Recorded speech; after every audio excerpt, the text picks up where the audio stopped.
Section 16 subsection 3 says where a person who is in a position to dominate the will of another enters into a contract with him and the transaction appears to be unconscionable either prima facie or on evidence adduced, then something will happen.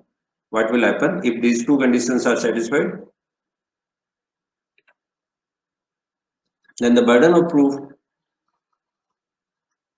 shifts and it will lie on which party? It will lie on the person who is in a position to dominate the will, and the burden is that he has to now prove that the contract was not induced by undue influence.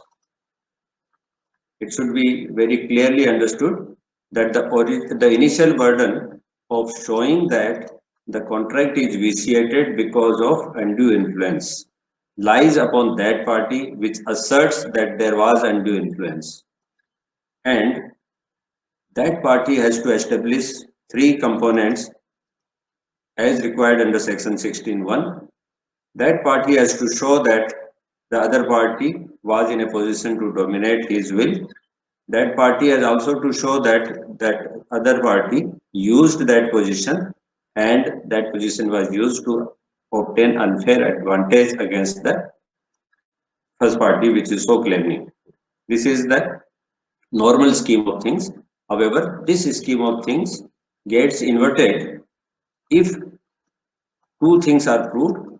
Those two things are, number one, the one party is proved to have dominated the will of the other, and secondly, the transaction appears to be unconscionable. If that happens, then the burden of proof reverses, it falls on the other party. He has to prove the negative, that absence of undue influence he has to prove. Normally, it is the presence of undue influence which has to be proved. Now, because of inversion of the burden of proof, what is to be now proved is absence of undue influence.